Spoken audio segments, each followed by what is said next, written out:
जय हिंद दोस्तों, स्वागत है आप सभी का इस वीडियो में। आज हम 4 सितंबर का जो एनालिसिस है वो देखने वाले हैं। काफ़ी इंटरेस्टिंग आर्टिकल्स है। आप मुझे फेसबुक इंस्टाग्राम पर फॉलो कर सकते हो। और कौन बनेगा आईएएस सीरीज़ ये काफ़ी ज़्यादा इंपॉर्टेंट है करंट अफेयर्स के लिए। जो सीरीज़ है, जो वीडियोस है, वो तो एक्सक्लूसिवली एमएम एकेडमी ऐप पर ही आते हैं। लेकिन अगर आपको इसकी पीडीएफ चाहिए तो आप टेलीग्राम पर फॉलो कर सकते हो। टेलीग्राम पर इसकी जो पीडीएफ है वो मैं शेयर कर देता हूँ। न्यूज़पेपर एनालिसिस और एमएम एकेडमी पर जो कौन बनेगा है सीरीज़ आती है, ये दोनों अगर आप कर लोगे तो करंट अफेयर में अगर आपको बहुत बूस्ट मिलेगी। मतलब प्रीलिम्स हो या मेंस हो, दोनों ही पर्सपेक्टिव से आपको बहुत ज़्यादा फ़ायदा मिल सकता है। तो जल्द से जल्द फॉलो ज़रूर कीजिए।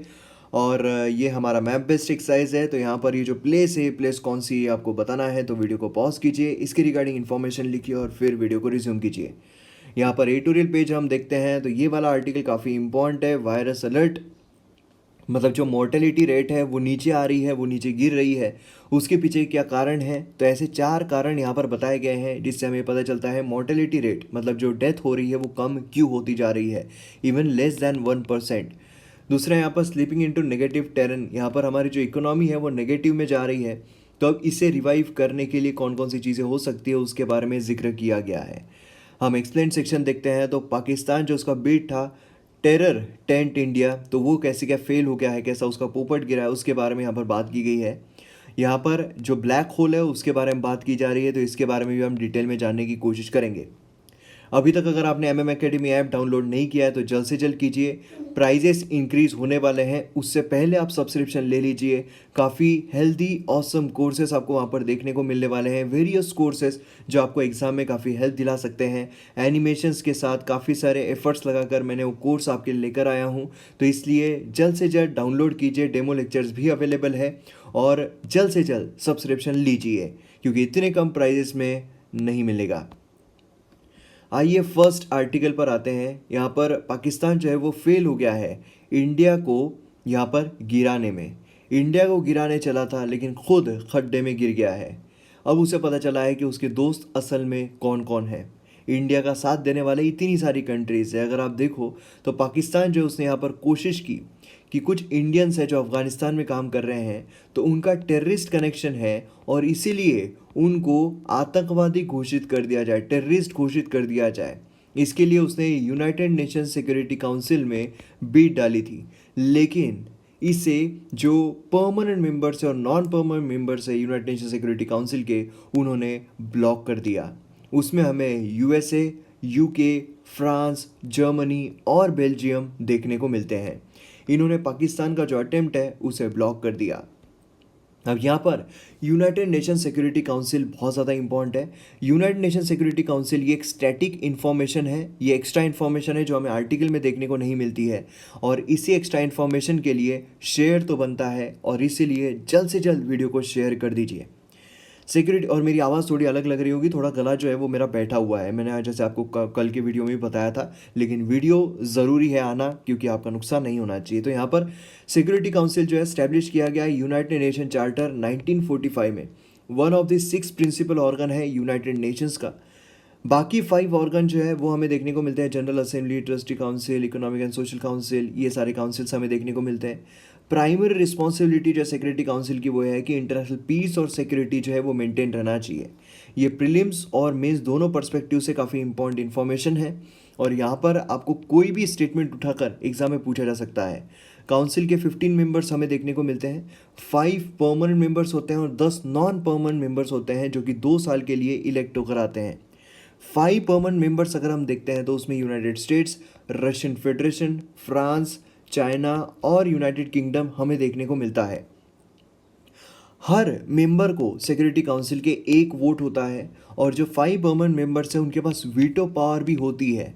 वीटो पावर मतलब क्या है कि अगर बाकी लोगों ने बोल दिया कि हाँ होना चाहिए, लेकिन इसमें से एक किसी कंट्री ने बोल दिया अपना, मतलब ये जो 5 परमानेंट मेंबर्स है उसमें से एक ने बोल दिया नहीं होना चाहिए, तो मतलब वो नहीं होगा। मतलब इतने सारे लोगों ने जो समर्थन किया है वो पूरा खड्डे में चला जाएगा। ये होता है वीटो पावर। तो यहाँ पर क्या है कि वीटो पावर जो है इन 5 परमानेंट मेंबर्स को मिला हुआ है और काउंसिल का जो हेडक्वार्टर है वो हमें न्यूयॉर्क में देखने को मिलता है। अब यहाँ पर ये जो मैटर है, ये UNSC 1267 सैंक्शंस जो है सब कमेटी वहाँ पर कैसे गया। तो देखिए पाकिस्तान जो है वो काफ़ी साल से कोशिश कर रहा है कि इंडिया जो है उसे भी टेररिज्म के कटघरे में खड़ा किया जा सके, क्योंकि उस पर पूरे दुनिया से इल्ज़ाम लगते रहे हैं पाकिस्तान पर कि वो टेररिस्ट को सपोर्ट करता है। यहाँ पर ये जो लाया जा रहा है UNSC 1267, आपको ध्यान में रखना है UNSC 1267 क्या है, कौन बनेगा आईएएस सीरीज़ में इस पर क्वेश्चन जो है वो मैं इंक्लूड कर रहा हूँ आज की ही वीडियो में। और आज का जो कौन बनेगा आईएएस सीरीज़ रहेगा उसका वीडियो जो आज का है वो मैं यूट्यूब पर सभी के लिए फ्री अवेलेबल कर दूंगा, जिससे कि आपको पता चले किस तरह के क्वेश्चंस वहाँ पर कवर किए जाते हैं। पुलवामा टेररिस्ट अटैक जो है, बालाकोट एयर स्ट्राइक और उसके बाद में जो भी हुआ है, तो उसके वजह से वो काफ़ी चिढ़ा हुआ है। जैश ए मोहम्मद लीडर जो है मसूद अज़हर, उसे टेररिस्ट करार कर दिया गया, तो इसकी वजह से भी उस पर काफ़ी प्रेशर बिल्डअप हो रहा था। और इंडिया का जो डिसीजन रहा है कि जम्मू एंड कश्मीर जो उसका स्पेशल स्टेटस हटा दिया जाए, तो उसके वजह से भी जो पाकिस्तान है उस पर काफ़ी ज़्यादा प्रेशर बिल्डअप हो रहा था। और इसकी वजह से पाकिस्तान जो है वो कुछ ऐसा करने की कोशिश कर रहा है जिससे कि उसको बोलने को हो जाए, देखो हमने इंडिया की जो छवि है वो इंटरनेशनल ग्राउंड पर ख़राब की है, लेकिन ये हो ना सका। यहाँ पर पाकिस्तान जो है वो इंडियंस को सैंक्शंस क्यों करना चाह रहा है। 1267 कमेटी फर्स्ट सेटअप की गई थी 1999 में। तो ये कमेटी जो है, ये कमेटी डिसाइड करती है कि किसको टेररिस्ट करार करना है।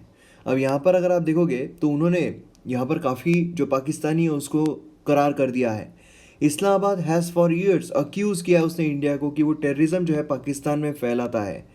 1267 लिस्ट जो है टेररिस्ट की ग्लोबल लिस्ट होती है, UNSC स्टैंप उस पर होता है। It is full of Pakistani national और उसके रेसिडेंट, मतलब जो भी लिस्ट हमें देखने को मिल रही है उन सब में पाकिस्तानी नेशनल जो है, पाकिस्तानी रेसिडेंट जो है वो देखने को मिल रहे हैं। तो यहाँ पर पाकिस्तान बट ऑब्वियस है बौखला गया है। कौन से 4 इंडियंस है जिस पर पाकिस्तान जो है वो यहाँ पर टारगेट सेट कर रहा था, उसमें हमें दुग्वी सलाह और उसी के साथ अप्पा जी जो है ये देखने को मिलते हैं। अगर हम दुग्वी सलाह देखते हैं तो ये जो वर्क कर रहे थे IT कंसल्टिंग कंपनी काबुल में, और फिर अफगानिस्तान जो है नवंबर 2019 में उन्होंने छोड़ा, जस्ट बिफोर पाकिस्तान जो है प्रपोजल यहाँ पर उन्होंने दिया है। अप्पा जी की जब हम बात करते हैं तो सॉफ्टवेयर इंजीनियर है जो काबुल में काम कर रहे थे, मतलब यहाँ पर अफगानिस्तान में इंडियंस जो काम कर रहे हैं उन पर जो पाकिस्तान है उनकी नज़र बरकरार है। दूसरे अगर हम देखते हैं तो डोगरा जो है वो हमें देखने को मिलते हैं। अटेम्प्टेड डेसिग्नेशन ब्लॉक किया गया था US के द्वारा जून में। ये भी इंजीनियर है, अफगानिस्तान में काम करते हैं। फिर उसके बाद अजय मिस्त्री हमें देखने को मिलते हैं। ये 4th इंडियन है पाकिस्तान की वॉच लिस्ट पर। उन्होंने एज अ कुक काम किया है at the US army base Afghanistan में फ्रॉम 2012 ऑनवर्ड्स। तो यहाँ पर जब उसमें काम किया है तो US जो है क्या वो ब्लॉक नहीं करेगा। अब यहाँ पर प्रोसेस क्या होती है लिस्ट करने की अंडर UNSC 1267, जो मसूद अज़हर है उसका भी इसी में किया गया था। कोई भी मेंबर जो है, कोई भी मेंबर स्टेट वो सबमिट कर सकता है अपना प्रपोजल कि उसे इंडिविजुअल या फिर ग्रुप या फिर किसी एंटिटी को टेररिस्ट करार करना है, उसमें लिस्ट में डालना है। देखिए जो प्रीलिम्स है उसमें आपको क्वेश्चंस पूछे जा सकते हैं, तो यहाँ पर इंडिविजुअल को भी किया जा सकता है, ग्रुप को भी और एंटिटी को भी। 1267 कमेटी जो है जिसमें सारे परमानेंट मेंबर्स और नॉन परमानेंट मेंबर्स हमें देखने को मिलते हैं, वो यहाँ पर 4 वर्किंग डेज नोटिस पर यहाँ पर आते हैं, डिस्कशन करते हैं और फिर डिसीजन जो है लिस्टिंग का या डी लिस्टिंग का वो यहाँ पर अडॉप्ट किया जाता है कंसेंसस के साथ। अब यहाँ पर जो क्राइटेरिया है वो सेट होना चाहिए लिस्टिंग करने के लिए, मतलब इसमें एक्ट या फिर एक्टिविटीज़ जो इंडिकेट कर रही है कि जो इंडिविजुअल है, ग्रुप है, एंटिटी है, उसने यहाँ पर टेररिज्म फैलाने के लिए कुछ काम किया है, तो वो यहाँ पर होना चाहिए, तभी उसका नाम जो है वो किया जा सकता है। ऐसा नहीं कोई भी यहाँ पर लाया गया और उसका नाम कर दिया गया। अब यहाँ पर कमेटी की गाइडलाइंस जो है वो दी गई है, डिटेल्ड स्टेटमेंट यहाँ पर हमें देखने को मिलता है। अब ख़ास चीज़ जो यहाँ पर हुई है, देखिए यहाँ पर जो हमने स्टार्टिंग में देखा था कि किन किन लोगों ने हमारे समर्थन में किया है, USA ने, UK में, फ्रांस ने, जर्मनी में, बेल्जियम ने, है ना। अब यहाँ पर इन दोनों ने कर लिया यही काफ़ी था, इन तीनों ने कर लिया यही काफ़ी था, लेकिन यहाँ पर जर्मनी और बेल्जियम जो है जो नॉन परमानेंट मेंबर्स है उन्होंने भी हमारा साथ दे दिया। उसी के साथ साथ यहाँ पर एक कंसर्न की बात ये रही कि चाइना जो है उससे हमने न्यूट्रल पोजीशन बरकरार रखा। आप बोलोगे सर ये तो ठीक है ना, चाइना तो रखेगा ही, चाइना तो पाकिस्तान की साइड है, लेकिन जो रशिया है उसने भी यहाँ पर अपना न्यूट्रल स्टांस रखा। तो ये एक थोड़ा कंसर्न का मुद्दा बन जाता है कि रशिया जो है वो किसके साइड जा रहा है। अब उसके बाद यहाँ पर हमें कोई भी मेंबर जो होता है कमेटी का टेक्निकल होल्ड जो है वो भी डाल सकता है, मतलब कमेटी में जो मेंबर्स होते हैं वो टेक्निकल होल्ड यहाँ पर डाल देगा और वो बोलेगा कि रुको मुझे यहाँ पर इन्फॉर्मेशन जो है और चाहिए, और इन्फॉर्मेशन चाहिए कि भैया यहाँ पर सही में उसने स्टडी टेररिज्म के काम किए या नहीं। मैटर जो है वो पेंडिंग लिस्ट पर रहता है कमेटी के, जब तक ये पूरा मसला जो है वो हल ना हो जाए और जो डिसीजन है फाइनल डिसीजन वो ना ले लिया जाए। तो ये पूरी प्रोसेस जो है वो हमें देखने को मिलती है लिस्ट में नाम डालने की। पेंडिंग इश्यूज जो है वो 6 महीने के अंदर अंदर रिजॉल्व होना चाहिए। प्रीलिम्स पर्सपेक्टिव से एक इम्पॉर्टेंट पॉइंट आता है। टेक्निकल होल्ड जो है वो यहाँ पर जोगारा पर डाला गया था और फिर यूएस जो उसने ऑब्जेक्ट किया था इस साल इफेक्टिवली यहाँ पर प्रपोजल जो है वो ब्लॉक कर दिया और उसी के साथ काफ़ी बार होल्ड जो है उस पर भी डाला गया है। लेकिन यहाँ पर ब्लॉकिंग जो है इनके द्वारा अभी हमें देखने को मिलती है, मतलब US, UK, France, Germany and Belgium. तो ये जो प्रोसेस है ये आपको एग्जाम में कैसे भी घुमा फिरा कर पूछा जा सकता है, इसलिए इसके बारे में आपको पता रहना बहुत ज़रूरी है। नेक्स्ट यहाँ पर आ रहा है two black holes merge billion of years ago. यहाँ पर साइंटिस्ट को काफ़ी ये पजल कर रहा है। साइंटिस्ट को पजल क्यों कर रहा है? अब देखिए, बिलियन ऑफ ईयर्स अगो जो कोलिजन है दो ब्लैक होल्स के बीच में वो हमें देखने को मिला था और इससे ग्रेविटेशनल वेव जो है उसकी रिपलिंग हमें देखने को मिलती है। अब देखिए रिपलिंग क्या होती है, तो यहाँ पर आप देख सकते हो किस तरीके से रिपलिंग जो है वो हो रही है। जैसे अगर पानी होता है, पानी में अगर हम कोई कंकड़ डालते हैं तो उसके रिपल्स निकलते हैं, उसी तरीके से ग्रेविटेशनल वेव्स जो उसके भी रिपलिंग हमें देखने को मिलती है। क्योंकि क्या होता है कि एक चादर आप देख लीजिए, इमेजिन कीजिए एक चादर है, उस पर अगर हमने बड़ा कोई बॉल डाला हुआ है जिसका वजन ज़्यादा है तो चादर जो है नीचे थोड़ी बल्ज हो जाएगी। अब सोचिए आप कि अगर एकदम से हम वो वाला जो पोर्शन है, जो बॉल है, एकदम से अगर उसको निकाल लेते हैं तो एक रिपलिंग टाइप का हमें जो शॉक वेव है वो देखने को मिलेगी। और वही चीज़ जो है यहाँ पर डिटेक्ट जो है वो की गई है ग्रेविटेशनल वेव ऑब्जर्वेटरी लीगो में और डिटेक्टरी वर्गो में। तो ये चीज़ काफ़ी ज़्यादा इंपॉर्टेंट है। और एक्साइट क्या किया है साइंटिस्ट को कि यहाँ पर अनइवन मास जो है वो देखने को मिला है। यहाँ पर आप देख सकते हैं किस तरीके से अनइवनली मास देखने को मिला है। अब देखिए एग्जाम में आपको ये चीज़ जो है नहीं पूछी जाएगी, एग्जाम में आपको ब्लैक होल जो है उसके बारे में पूछा जा सकता है। इससे ब्लैक होल के बारे में आपको इन्फॉर्मेशन रहना बहुत ज़रूरी है।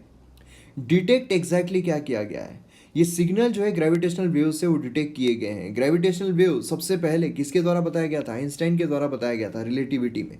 तो ये सिग्नल जो है यहाँ पर देखे गए हैं, ये स्पीड ऑफ लाइट से ट्रेवल कर रहे हैं। ग्रेविटेशनल वेव्स जो है स्क्वीज हो रही है, स्ट्रेच हो रही है, एनीथिंग इन द पाथ। तो इस तरीके से हमें ग्रेविटेशनल वेव्स जो है वो देखने को मिलती है, रिपलिंग जो है वो उसके देखने को मिलते हैं। डिटेल में सारी इन्फॉर्मेशन ज्योग्राफी के लेक्चर्स में आपको देखने को मिलती है जो MM एकेडमी ऐप पर है।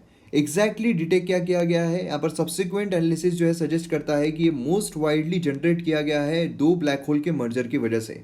दो ब्लैक होल जो है मर्ज हुए हैं उसकी वजह से इतना भयानक तरीके का ये हमें देखने को मिल रहा है, अनइवन मास यहाँ पर देखने को मिल रहा है। ठीक है, तो ये एक काफ़ी इंपॉर्टेंट चीज़ यहाँ पर आती है। तो जो दो ब्लैक होल से इनका फॉर्मेशन कैसे हुआ होगा इस पर भी काफ़ी सवाल जो है वो खड़े हो जाते हैं। अब देखिए ब्लैक होल जो है ऑब्जर्व किए जाते हैं आइदर दो कैटेगरीज में। वो कैटेगरीज कौन कौन सी है? पहली कैटेगरी हमें देखने को मिलती है between the few solar masses. Few solar masses मतलब क्या है? Solar mass is the mass of our sun. एक जो सन है हमारा उसका मास मतलब सोलर मास हमें देखने को मिलता है। तो यहाँ पर फ्यू सोलर मासेस जो है एक वो कैटेगरी होती है। दूसरा होता है कि जहाँ पर सुपर मैसिव ब्लैक होल देखने को मिलता है जिसमें hundreds and thousands and billions times of that of sun हमें देखने को मिलते हैं। तो मतलब समझ लीजिए साइज जो उसका फर्क होता है, मास जो उसका फर्क होता है। एक ही हमारा सन देखिए कितना बड़ा है, उसके अराउंड हमारे 8 प्लैनेट जो है वो घूम रहे हैं।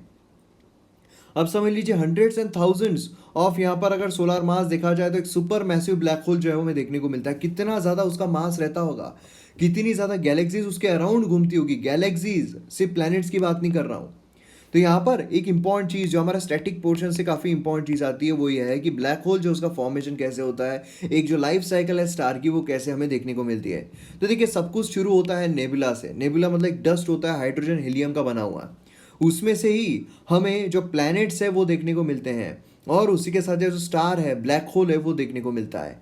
अब यहाँ पर सबसे पहले आप देखोगे नेबुला से यहाँ पर क्या बन रहा है, अगर एक इस तरफ हम जा रहे हैं तो येलो स्टार, फिर रेड जायंट हमें देखने को मिल रहा है, फिर प्लैनेटरी नेबुला हमें देखने को मिल रहा है, फिर व्हाइट ड्वार्फ हमें देखने को मिल रहा है, फिर ब्लैक ड्वार्फ हमें देखने को मिल रहा है। वही अगर हम इस साइड आते हैं तो एक ब्लू मैसिव स्टार देखने को मिल रहा है, रेड सुपर जायंट देखने को मिल रहा है, सुपरनोवा, और फिर सुपरनोवा से ब्लैक होल जो है वो यहाँ पर बन रहा है। ये चीज़ मैंने ज्योग्राफी के जो लेक्चर्स है उसमें कवर की है, जो स्टार्टिंग के ज्योग्राफी लेक्चर्स है MM एकेडमी ऐप पर सारी चीज़ें डिटेल में कवर की गई है। अब यहाँ पर ब्लैक होल जो है ये अनयूजुअल मास कैसे फॉर्म हुआ होगा, ये एक बहुत बड़ा सवाल आता है। देखिए यहाँ पर क्या हुआ होगा कि ऐसा नहीं है कि एक ही ब्लैक होल आया है, यहाँ पर दो ब्लैक होल जो है वो टकरा है, काफ़ी सारे ब्लैक होल जो एक दूसरे मर्ज हुए हैं, मर्जिंग की वजह से हमें इस तरीके देखने का मतलब प्रीवियस मर्जिंग जो है वो हमें देखने को मिल रहा है। तो इसके वजह से इस तरीके का अनयूजुअल मास जो है वो फॉर्म होता हुआ देखने को मिला है। तो ये चीज़ हमें यहाँ पर देखने को मिलती है। आपके लिए होमवर्क है, लीगो और विर्गो जो है इसके रिगार्डिंग आप नेट पर सर्च करके देखिए और जो कमेंट सेक्शन है उसमें इसके बारे में ज़रूर लिखिए, होमवर्क है आपके लिए। नेक्स्ट यहाँ पर है स्लिपिंग इनटू नेगेटिव टेरेन। अब देखिए यहाँ पर क्या हुआ है, जो नेगेटिव ग्रोथ रेट है हमें देखने को मिली है ना, नेगेटिव काफ़ी ज़्यादा नेगेटिव ग्रोथ रेट देखने को मिली है। अब मतलब -24% के आसपास जो जीडीपी है वो कॉन्ट्रैक्ट होती हुई हमें देखने को मिली है। तो ऐसे सिनारियो में यहाँ पर सवाल यही आता है कि क्या रिवाइव हो पाएगा, इकोनॉमी रिवाइव कर पाएगी। बहुत सारे लोग जो है बोल रहे हैं कि इकोनॉमी जो है वो रिवाइव कर लेगी। कॉन्ट्रैक्शन जो है ये इन 7 ऑफ द 8 सेक्टर जो है वो हमें देखने को मिला और ये सबसे बड़ा प्रॉब्लम है। मतलब सभी जगहों पर हमें नेगेटिव ग्रोथ रेट देखने को मिल रही है। हमने देखा था मैन्युफैक्चरिंग बोलिए, सर्विस सेक्टर बोलिए, सभी तरफ जो नेगेटिव ग्रोथ रेट है देखने को मिल रही है ना, नेगेटिव, बहुत बुरी तरीके का नेगेटिव ग्रोथ रेट आ रहा है। अब यहाँ पर जो रिवाइव हो सकता है, जो ग्रोथ फैक्टर यहाँ पर बताए जा रहे हैं वो दो बेसिस पर बताए जा रहे हैं कि नहीं हमारी जो इकोनॉमी है वो ग्रो हो सकती है। तो किस बेसिस पर, ये दो बेसिस बताए जा रहे हैं। एक तो अनलॉकिंग हम कर रहे हैं, मतलब क्या है, सबसे ज़्यादा नेगेटिव ग्रोथ रेट जो है वो लॉकडाउन जो है उसकी वजह से आई है। लेकिन पहले से हमारे यहाँ पर जो स्लो डाउन है वो देखने को मिल रहा है, लेकिन इतना सडन जो हमें नेगेटिव ग्रोथ रेट कॉन्ट्रैक्शन देखने को मिला है उसके पीछे जो लॉकडाउन है उससे बताया जा रहा है। लॉकडाउन की वजह से जो मैन्युफैक्चरिंग सेक्टर में काम नहीं कर पा रहा था, सर्विस सेक्टर काम नहीं कर पा रहा था, लेकिन अब यहाँ पर हम क्या कर रहे हैं, अनलॉकिंग कर रहे हैं। अनलॉकिंग करने की वजह से क्या हो रहा है कि यहाँ पर जो ग्रोथ है वो फिर से रिवाइव हो सकती है, ऐसा बोला जा रहा है। गवर्नमेंट पैकेजेस, गवर्नमेंट जो यहाँ पर पैकेज प्रोवाइड कर रही है, रिलीफ पैकेज प्रोवाइड कर रही है, तो ये एक फैक्टर है जिससे इकोनॉमिक ग्रोथ हमें देखने को मिल सकती है। अब सर्विस सेक्टर अगर हम देखिए मैन्युफैक्चरिंग सेक्टर जो है अनलॉकिंग कर लिया जाए, मैन्युफैक्चरिंग सेक्टर जो है फिर से फंक्शन करना शुरू कर देगा और मैन्युफैक्चरिंग सेक्टर जो है रिवाइव हो सकता है। लेकिन अगर हम सर्विस सेक्टर की बात करते हैं तो इशू जो है वो अभी भी हमें देखने को मिल रहा है। यहाँ पर सोशल इंटरेक्शन जो है वो ज़रूरी होता है, मतलब यहाँ पर जो डिस्टेंसिंग नॉर्म्स है वो फॉलो करना काफ़ी मुश्किल हो जाता है। इसलिए कंप्लीटली होटल्स को ओपन करना, ट्रांसपोर्टेशन को ओपन करना, टूरिज्म को ओपन करना, एंटरटेनमेंट वर्ल्ड को ओपन करना, ये यहाँ पर काफ़ी प्रॉब्लमेटिक हो सकता है और इसे अभी भी जो बंद है वही रखा जाएगा और इसीलिए इसकी जो रिकवरी है वो अभी एट प्रेजेंट पॉसिबल नहीं है। तो इसलिए हम ये बोल सकते हैं कि भले ही अनलॉकिंग किया जा रहा हो, लेकिन जो मैन्युफैक्चरिंग सेक्टर है भले ही उसमें हमें ग्रोथ दिखाई दे, लेकिन जो सर्विस सेक्टर है आज भी वो ठप बैठा हुआ रहेगा। उसी के साथ साथ रियल इस्टेट जब हम देखते हैं तो रियल इस्टेट जो है वो इंटीग्रल पार्ट है सर्विस सेगमेंट का। इसमें अगर हम देखें मल्टीपल चैलेंजेस जो है वो हमें देखने को मिलते हैं। अगर आपको याद होगा twin balance sheet problem, twin balance sheet problem जो है वो किस में था, कॉर्पोरेट वर्ल्ड में था और दूसरा बैंकिंग सेक्टर में देखने को मिल रहा था एनपीएस की वजह से, और कॉर्पोरेट वर्ल्ड जो है अच्छा नहीं चल रहा था। लेकिन अब ये 4 बैलेंस शीट प्रॉब्लम बन चुका है। 4 बैलेंस शीट प्रॉब्लम मतलब क्या है, रियल इस्टेट भी इसमें इंक्लूड हो गया है, इसमें भी प्रॉब्लम चल रहे हैं और जो एनबीएफसी है वो भी इसमें इंक्लूड हो गया है। तो इस तरीके से रियल इस्टेट जो है ये भी काफ़ी बुरी तरीके का चल रहा है। Supply side, demand side problem से प्रॉब्लम चल रहे हैं, लोग इन्वेस्ट नहीं कर रहे हैं, लोग खरीदना ही नहीं चाह रहे हैं। इसकी वजह से जो बिल्डिंग का काम है, कंस्ट्रक्शन काम है, वो भी ठप बैठा हुआ है। तो ये सारी प्रॉब्लम्स जो है हमें देखने को मिल रही है और ये प्रोलॉन्ग्ड रहने वाली है, ये कोई ऐसा नहीं है कि अभी सेट हो जाएगी। उसी के साथ साथ यहाँ पर जो प्रेजेंटली ग्रोथ है उसको अगर बूस्ट करना है तो एडिशनल कैपिटल एक्सपेंडिचर करना यहाँ पर बहुत ज़रूरी हो जाता है। गवर्नमेंट को क्या करना पड़ेगा, कैपिटल एक्सपेंडिचर करना पड़ेगा। आप यहाँ पर लोगों में पैसा बांट रहे हो, ठीक है, कैपिटल एक्सपेंडिचर करना जरूरी है, ब्रिजेस बनना जरूरी है, रोड कंस्ट्रक्शन जरूरी है, ये सारी चीज़ें जरूरी है जिससे कि जो जॉब अपॉर्चुनिटीज़ है वो यहाँ पर इंक्रीज होगी। Logical solution first quarter GDP का बहुत इंपॉर्टेंट है, कंजम्पशन और इन्वेस्टमेंट यहाँ पर होना चाहिए। यहाँ पर क्या है, ये अगर होता है कैपिटल एसेट में अगर खर्च किया जाता है तो यहाँ पर जो एम्प्लॉयमेंट अपॉर्चुनिटीज़ है वो इंक्रीज होगी और जिससे कि इकोनॉमी जो है वो रिवाइव हो सकती है। नेक्स्ट आर्टिकल हमें देखने को मिल रहा है वायरस अलर्ट के बारे में। अब जो वायरस है उसमें मोर्टेलिटी जो है वो यहाँ पर, जो फर्टिलिटी है वो यहाँ पर कम होती जा रही है। अब ये क्यों हो रहा है, इसके पीछे के कारण क्या है, वही यहाँ पर डिस्कस किए गए हैं। मंथ बाय मंथ जो मोर्टेलिटी फिगर्स है शार्प डिक्लाइन उसमें हमें देखने को मिल रहा है। मोर्टेलिटी रेट जो है स्पेशली मई के बाद से गुजरात में मोर्टेलिटी रेट जो है हाईएस्ट पहुंच गया था 7% पर। मतलब कि अगर 100 लोग को वायरस से इफेक्ट हो रहे हैं तो 7 लोग जो है उनकी डेथ हो रही है। लेकिन फिर ये 2 से 3% पर आ गया अगस्त में। डिक्लाइन जो है हमें महाराष्ट्र में भी देखने को मिल रहा है, जो कि वर्स्ट अफेक्टेड है पेंडेमिक की वजह से। मतलब अब यहाँ पर ओवरऑल अगर देखा जाए तो 1% से भी कम हमें मॉर्टेलिटी रेट जो है ओवरऑल देखने को मिल रहा है। तो ऐसा क्यों हो रहा है, माइल्डर जो है वो क्यों होता जा रहा है? तो इसके कुछ कारण है, 4 कारण यहाँ पर दिए गए हैं, 1, 2, 3 और 4। तो यहाँ पर पहला जो कारण हमें देखने को मिलता है वो ये है, स्ट्रॉन्ग पॉसिबिलिटी कि वायरस जो है अपना विरुलेंस जो है वो लूज कर रहा है और क्लिनिकली माइल्डर केसेस हमें देखने को मिल रहे हैं। सेम इसी तरीके के चिकनगुनिया के बारे में भी हमें देखने को मिला है, स्वाइन फ्लू के बारे में हमें देखने को मिला है कि स्टार्टिंग में काफ़ी वो स्ट्रांग रहता है और फिर धीरे धीरे वो माइल्डर जो है वो होते जाता है। तो एक पहला कारण हमें देखने को मिलता है। दूसरा कारण जो है वो ये है कि जो केसेस है वो रिलेटिवली न्यू इन्फेक्शियस डिसीज थे। डॉक्टर्स हॉस्पिटल जो है वो प्रिपेयर्ड नहीं थे उसे ट्रीट करने के लिए, इसलिए स्टार्टिंग में एकदम से नया पेंडेमिक था, नई बीमारी थी, लोगों को पता नहीं था। लेकिन धीरे धीरे लोगों को पता चला कि अच्छा हम ये वाली दवाई जो है वो इस्तेमाल कर सकते हैं, जिससे कि लोग जो है वो पेशेंट जो है ज़्यादा बेटर हो सकते हैं। तो इसकी वजह से भी धीरे धीरे क्या हुआ, डॉक्टर्स लोगों को पता चला कि हम ये दवाइयाँ भी इसके लिए इस्तेमाल कर सकते हैं। हालांकि उसकी ऑफिशियल दवाई नहीं है, लेकिन जो एंटीडोट्स है वो थोड़े बहुत यहाँ पर पता लगने लगे। तो इसकी वजह से भी यहाँ पर जो मोर्टेलिटी रेट है वो कम होने लगा। थर्ड जो हमें देखने को मिलता है वो ये है, बहुत इंपॉर्टेंटली, कि पेशेंट्स और कम्युनिटीज़ जो है वो यहाँ पर इन्फॉर्मेशन उनमें पहुँचने लगी, प्रॉपर इन्फॉर्मेशन डॉक्टर्स तक वो जल्दी जाने लगे। नहीं तो पहले क्या है, नॉर्मल सर्दी है, नॉर्मल खांसी है, थोड़ा सांस लेने में अच्छा क्यों हो रही होगी, ऐसी हो रही होगी, तो डॉक्टर के पास नहीं जा रहे थे। लेकिन अब थोड़ी सर्दी खांसी हो जाए तो अपना टेस्ट करा रहे हैं, तो जल्दी से उनको यहाँ पर जो दवाइयाँ हैं वो मिल रही है। तो इसकी वजह से मोर्टेलिटी रेट कम आ रहा है। और लास्ट है कि यहाँ पर फर्स्ट फेज जो है पेंडेमिक का, डिसीज जो है मोस्ट कंजेस्टेड पार्ट में हमें देखने को मिला था। मतलब कि जो स्लम एरियाज है उसमें हमें देखने को मिला था, जहाँ पर लोग कंजेस्टेड रहते हैं, जहाँ पर लोगों को नॉलेज नहीं है, जहाँ पर लोग जाते नहीं है, जहाँ पर लोग प्रॉपर दवाखाने से दवाइयाँ नहीं लेते हैं। लेकिन अब यहाँ पर क्या हुआ है, धीरे धीरे अब स्लम एरियाज जो है वो अब इससे इम्यून हो चुके हैं। अब यहाँ पर जो अर्बन सेक्टर है वहाँ पर जा रहा है, अर्बन सेक्टर जो है वहाँ पर लोग जल्द से जल्द टेस्टिंग कर सकते हैं, जल्द से जल्द डॉक्टर के पास जा सकते हैं। इसकी वजह से भी क्या हो रहा है, मोर्टेलिटी रेट कम हो रही है। तो जो अभी हमने पढ़ा है उसी से रिलेटेड कुछ हम यहाँ पर क्वेश्चन देख लेते हैं। तो यहाँ पर आपको क्वेश्चन जो है वो देखने को मिल रहा है, ये कौन बनेगा है सीरीज जो है उसमें क्वेश्चन इंक्लूड किए गए हैं। तो यहाँ पर आपको यूएनएससी रिजोल्यूशन जो है 1267 सैंक्शंस कमेटी, इसके बारे में कुछ स्टेटमेंट दिए गए हैं और आपको सही स्टेटमेंट कौन सा है ये पहचानना है। यहाँ पर आप देख सकते हो कमिटी जो है वो अंडर रिजोल्यूशन 1267 वो डिसिग्नेट कर सकती है किसी पर्सन को एज अ ग्लोबल टेररिस्ट। दूसरा है, ये one of the most important और एक्टिव यूएन सब्सिडरी बॉडी है जो टेररिज्म को कॉम्बैट करने के लिए काम कर रही है। और तीसरा है कि इवन परमानेंट 5 मेंबर्स जो है, जो हमने P5 मेंबर्स देखे थे, यूएसए यूके वो सब, तो वो यहाँ पर वीटो जो है इसके डिसीजन के, इस कमेटी के डिसीजन के अगेंस्ट में वीटो इस्तेमाल नहीं कर सकते हैं। तो यहाँ पर आपको सही स्टेटमेंट कौन सा है ये पहचानना है। पहला जो स्टेटमेंट है ये यहाँ पर बिल्कुल सही है ना। दूसरा अगर आप देखोगे तो ये भी बिल्कुल सही है। तीसरा अगर हम देखें तो ये गलत हो जाता है। जैसा मैंने आपको कहा था कि वीटो पावर वो इस्तेमाल कर सकते हैं, इसलिए मैंने आपको कहा था कि यूएस ने जब कर दिया तभी वो हमारे लिए सफिशिएंट था, यूके ने कर दिया तभी हमारे लिए सफिशिएंट था, फ्रांस ने कर दिया तभी हमारे लिए सफिशिएंट था, बेल्जियम और जर्मनी जो है वो अगर नहीं भी करते लेकिन उन्होंने भी हमारा साथ दिया।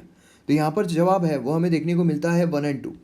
यहाँ पर आप देख सकते हो सितंबर 2019 पाकिस्तान जो है उसने क्या किया है, 4 इंडियंस को जो अफगानिस्तान में काम कर रहे हैं उन पर इल्ज़ाम लगाया। तो इस तरीके से जो एक्सप्लेनेशन होता है कौन बनेगा आया सीरीज़ में, ये भी आपको काफ़ी ज़्यादा हेल्पफुल होता है, क्योंकि मेंस पर्सपेक्टिव से अगर देखा जाए तो आप काफ़ी अच्छे तरीके से जो जवाब है वो यहाँ से लिख सकते हो, कॉम्प्रिहेंसिव इन्फॉर्मेशन आपको मिल जाती है।